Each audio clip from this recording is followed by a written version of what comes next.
Hola, soy Oscar Montezuma y soy director de Newbox y en esta oportunidad me pidieron tratar sobre dos temas que tienen mucha importancia en el tratamiento de datos personales en entornos digitales. Y tienen particular importancia porque recientemente tuvimos la oportunidad de organizar un foro con AmCham donde participó la Autoridad Peruana de Datos Personales y pudimos trabajar estos temas a profundidad. El primer tema es el uso de cookies y el segundo tema, el tratamiento de datos personales en la nube. Así que me voy a referir a estos dos temas de manera muy puntual.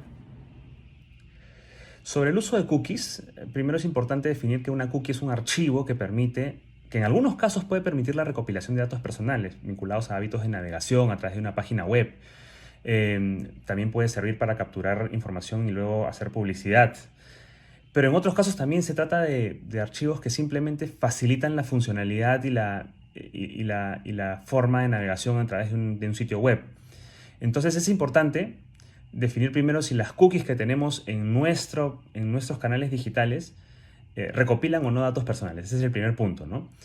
Si lo hacen, la siguiente pregunta que surgió en este debate, en esta discusión, en esta exposición de la autoridad fue: ¿es necesario tener una política de cookies específica o bastaría que yo coloque dentro de mi política de privacidad genérica algunas disposiciones si es que estoy utilizando cookies para recopilar información de los usuarios que visitan mi sitio web, ¿no?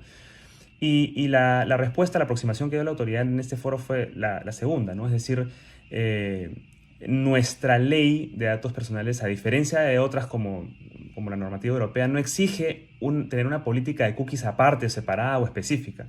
Pero sí es cierto que si es que estás capturando información a través de cookies, se aplican las reglas generales de la ley de protección de datos personales y tendrías que avisar o advertir a las personas que están llegando a tu web que existe esa posibilidad de que estés capturando esa información y esa información se sujeta a toda una serie de finalidades y de usos que te tienes que advertir para que las acepte, ¿no? Entonces, ese es el primer punto relacionado a cookies. Y es importante, como les decía, porque la autoridad ha iniciado fiscalizaciones remotas a lo largo de esta coyuntura sanitaria que estamos viviendo, donde ha detectado que en algunos casos no se está cumpliendo con este requisito importante que también que establece la ley de datos personales.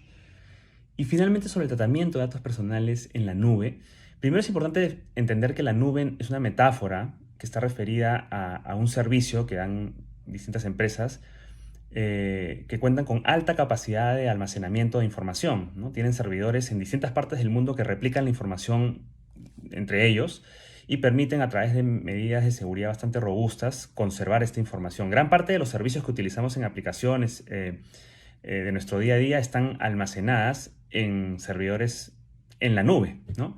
Servicios dados por estas empresas que les comento, ¿no?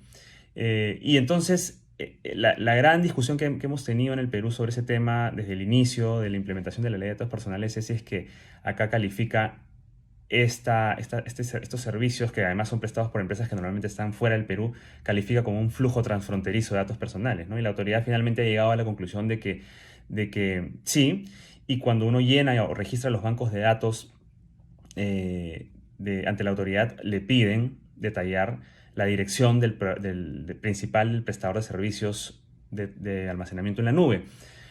Como un dato referencial únicamente, porque detectar la ubicación exacta de dónde se encuentran los datos en este momento es muy difícil porque, como les explicaba, es información que se replica en servidores en todo el mundo. Entonces, importante también precisar que la ley de datos personales no prohíbe en ningún caso el almacenamiento de datos en la nube. Establece ciertas reglas generales que están basadas en el consentimiento, en la finalidad, en la proporcionalidad, pero no prohíbe ni restringe esto. Entonces, es importante porque todavía se sigue pensando en algunos espacios que hay una restricción o una prohibición, pero la ley no prohíbe.